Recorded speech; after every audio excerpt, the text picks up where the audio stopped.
Hey, John here. So I got this truck dropped off. The fellow that owns it said there's a shake at a certain speed.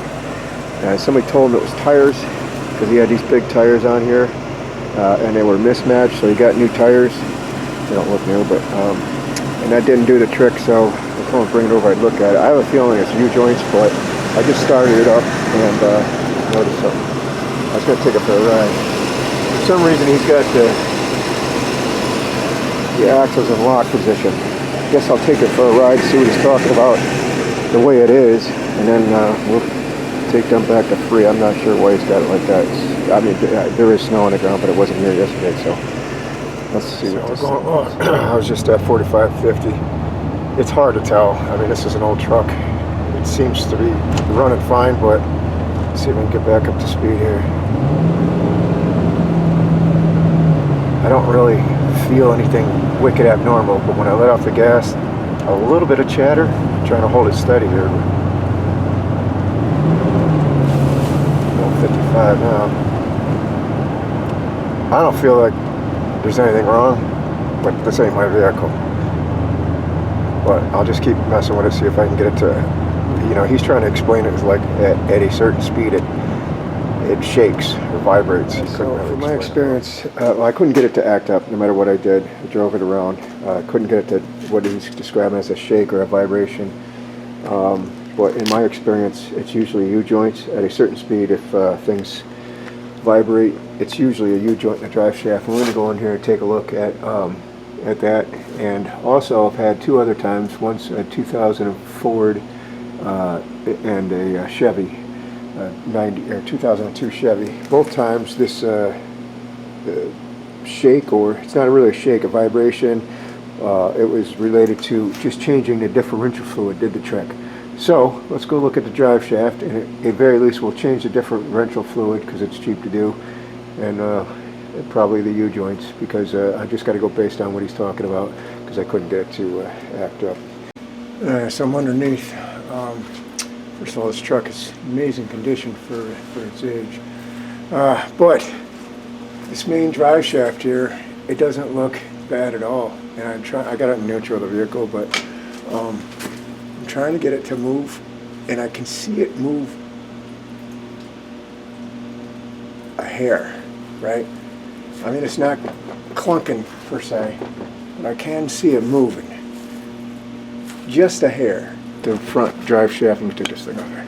The front drive shaft doesn't look as good. Those are probably original U-joints.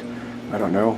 But I try to get them to move. They seem really tight. And I don't know why I had it in, you know, it's in neutral now, but I took a pry bar and tried to get even the slightest movement, and I can't. These U-joints are probably not original, most likely.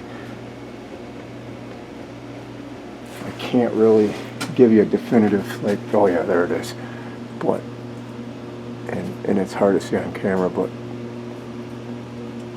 you can see this one up here just moving slightly back and forth.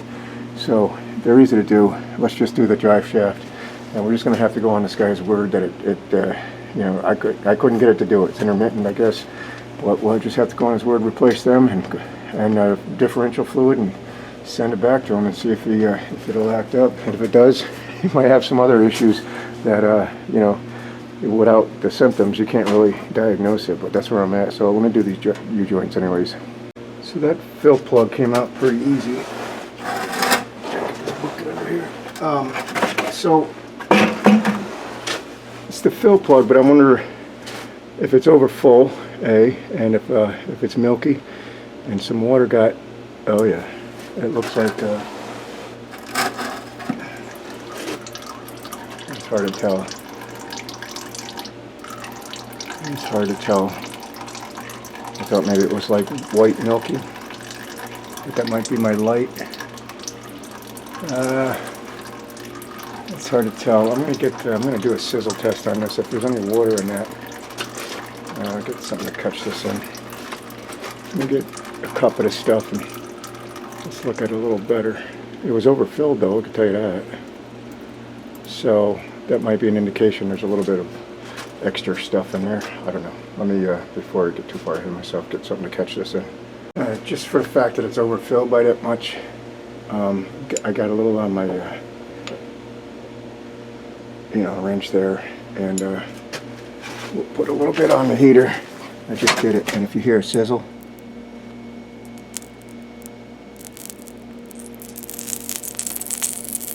see all that sizzling? It should just smoke. I can get a little more, but yeah, that shouldn't be a crackling problem. That means there's water in there, which explains why it's over full. It should just smoke like this. See how it's just smoking? Oil. In fact, it's way over full. So we're gonna have to crack the cover, and I gotta see if I got some silicone or RTV to replace it. I think it's just an RTV gasket. I don't think there's a regular gasket, but let me look. We're gonna have to replace this. I have a feeling this is what it is. But because I saw this little wiggle up here, I'm still going to do the U-joints. They look really simple to do as far as getting out. And just because I can't duplicate this. If I had the chatter, like instant chatter at 45, whatever the fellow's talking about, then I would just replace this fluid and do a test drive and went away, boom, that would be it. Because again, I've had this happen on 2 other vehicles where it was the differential fluid, you change it and the chatter went away. One of them, the Ford, was always under a load. You could feel it, pulling something or something in the back of the truck, heavy wise. And the other one was just under deceleration. The Chevy was you'd come off a highway or something, or even just slowing down for a red light. It would chatter like hell and make this rumbling or vibration noise. Both times it was the differential oil needed to be changed, and it solved the problem. The reason it was at 1 speed only, I was thinking U-joints, but it might be a combination of things here. I don't know, but again, we're going to do both, and then we'll have to just rely on the customer's word it's fixed or whatever. And the other thing is still draining, but so how would water get in there, Looking around, this thing looks pretty clean, but usually it's that vent tube, right? And sometimes it's on above the pumpkin here, but this Ford here has it through this block on the it's like a brake block. You can see the brake line there, and that rubber hose. It just goes up there, and it's got that vent. But that being said, sometimes the hose isn't even connected. And then water could get in that way. I mean, that's not a one-way valve there. It's just but the odds of water getting up in there and trickling down this much is slim to none. So I don't know where the water got introduced. This thing, like I said, this truck is very clean. I mean, it's just wet from snow outside, but looking around, I don't see anywhere water can get in. I mean, this gear up here for your speed sensor, I mean, I don't see anywhere water can get in, so that might be a mystery. We're just going to let this drain a little bit, crack that, get the rest of the oil out, and refill it, and do a proper, go to the fill tube. And this thing is even, it's got a little rake to it, a little bit. So I'm not sure how that much fluid got in there, overfilled, because when you fill this up, it starts spilling out. When I undid this plug, it was probably filled, way above the, it just started coming out. It's still draining. So, and the first catch pan I had, I used this bucket there, so I don't know how much is coming out of here, but enough to say it's over full. And because it's sizzling, I'm thinking water got involved in that. I had to switch cameras because the other one fogged up, so I took the pan off, and it's green and frothy. Now, gear oil's mainly clear, but nowadays, who knows? But it is green, and I'm thinking it's mixed with water because all that frothy stuff you see, I don't think that's normal. I say I don't think. I mean, from my experience, when you see froth, that means water. So and it was overfilled, so I'm assuming that's the way that, it's probably intermittent because it blah, blah, blah. So I got to clean all this up and reseal everything, clean this pan up. This pan, I don't think is the original, so I think this was done at least once. This truck's a 96 or 97. So let's clean that up and do this again. Add some limited slip stuff, fill it up to proper level. And again, I don't have really time to see if it was just that. In other words, this thing goes away and it wasn't. Then I got to get back in here and do U-joints. So I'm going to do the U-joints too while I'm in here. But the first thing I did want to check was just that was overfilled, and it's green in color. It doesn't really, I can't really smell good, but it doesn't smell bad. But the frothiness and the stuff on the heater with the sizzling tells me it's overfull and it's water. So we cleaned it up, you know, with a wire wheel best we could everywhere. And I'm just going to go ahead and put I think I have some. I hope it's not bad. Where is it? There it is. It's ultra black gasket makers. So we're just going to go ahead and you know, put this around there, and then hope for the best that this was the problem. So we got the deal back on the cover, but before, I want to let this stuff set up, the gasket material, gasket maker stuff. So in the meantime, I think, I don't know, I'm still hit or miss on what I want to do with this drive shaft. I don't want to do U-joints for no reason. So I think what I'm going to do is take this drive shaft out and get it up on the bench, and that way we can inspect it a little more, I guess. And if there's any movement, we'll go ahead and replace them. All right, so what a treat that was. As old as this vehicle is, these bolts came out no problem. It was a 12 point star, 12 millimeter, 12 point star, right? So I got to take it up on a bench, but there is, it's not exactly loose. I don't want this thing to move, but you probably can't see it. I'll have to take it up on a bench, better light. It is moving a little bit, so I'm okay with replacing this. I didn't check the back yet, but even those came out, no problem. I think it was 45 Torx. Why do they have to use Torx and, you know, special bolts? What's wrong with just regular hex bolts, right? So there is movement in this thing. So this is a two-piece shaft, right? This just, you know, the yoke spline deal. So there is a little clunking going on there, but if I hold this, you know, twist it one way, hold it, I can get, and you can probably see this on the camera. No, I'd have to hold this. I can't do both. Let me see here. Yeah, I can't do both. Oh, there you go. I can see the cup moving back and forth just a little bit. I wouldn't even say it's a millimeter. It's hard to do with one hand, and I don't have nowhere to put this camera. It's on a short little shaft. Yeah, I don't know when these were done. I know they haven't been done for at least 2 years, but usually you go ahead and try to remove these clips. Look at this. Look at that. It's like, it just seems like they're wrong size, and I think that cup just moved. Oh yeah, that just seems like a little bit too much play there, huh? Gee whiz. I really don't know what to think of this. So I literally took this thing out. I wish I had the camera going, with my fingers. It wasn't even, it just came right out. You know, you could push with one finger. I see there's a rust ring in there, right? Which would indicate that thing should be seized in there. That one's a little cleaner downstairs. This is a little clean up here, but there's a little bit of rust on that one.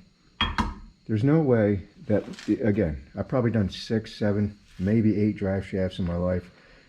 None of them, I don't know where this was, come out that easy. I mean, it basically fell apart. So either these are the wrong U-joints, or how could they be the wrong U-joints, you know? So look, we could push this right in with a hand. That's a little cockeyed now, and I don't know what side this was on, but I just pushed it right through with my finger. I'm thinking that's a little bit sloppy. I don't know though. Again, I don't have enough experience with drive shafts, what they're supposed to be tolerance-wise, but we did have a little wiggle. I guess we're gonna have to get some new ones. I'll take a little emery cloth and clean up that rust ring there. And if the new one has the same kind of, I'm just telling you from my experience, especially the last truck I did, that 2002 GMC, even with a 12-ton press, we couldn't press them out. They were just stuck in there so bad. We ended up cutting the yoke, and you know, instead of trying to press 2 out, cutting the yoke, and we eventually got it pressed out. But they were horrible. You had to use heat and everything. These basically just fell out from gravity. So I'm thinking something's wrong. So I went out and got UJ232, some U-joints, and these are way stiffer, like maybe because they're new, I guess, but there's absolutely no movement now. Before, that thing was moving back and forth. Now I don't know what to make of pushing these things out with your fingers. I've never seen that before, but then again, it's not like I do drive shafts for a living. So we got this all in, it's all set. We got to put it back in, and actually, is that a part number? It says 2231. Huh. That's interesting. So that says 231. That's interesting. And these are 232s. I don't know if that's the actual part number. It says USA. Is that the shit? Let's see.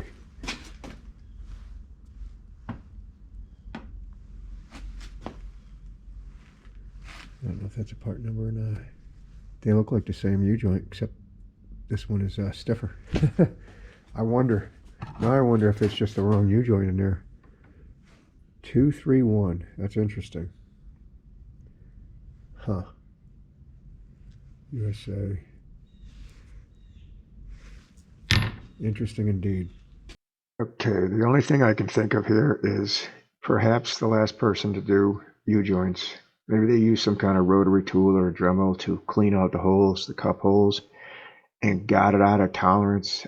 Again, I can't explain why, you know, U-joints just fall out and there was movement. These aren't exactly pressed in neither, to be honest. I mean, they're tighter than the other ones, but so I don't know if the part numbers made a difference. I do know Ford had an option, 2-piece shaft or a 3-piece shaft, so maybe they were the wrong U-joints. Maybe these are the correct ones. Time will tell on this one. So I don't know what to make of why they were so loose. And again, these aren't exactly pressed in. I literally squeezed them together with my hand, but there is no movement. So maybe it's possible that this drive shaft yoke and the you know, the holes are just out of tolerance. I don't know. Just guessing.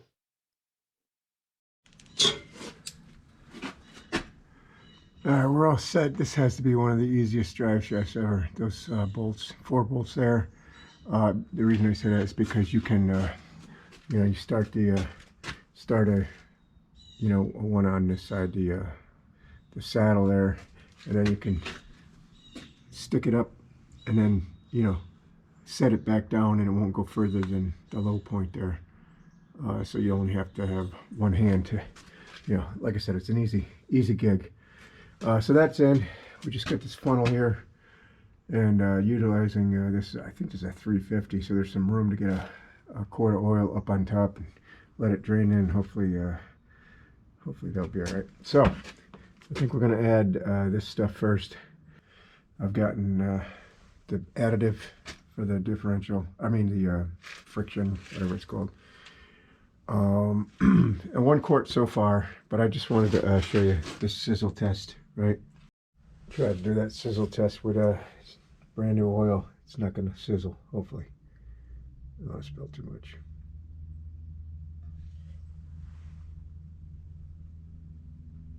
Absolutely no sizzle, just smokes. So all that sizzling earlier is just a lot of water.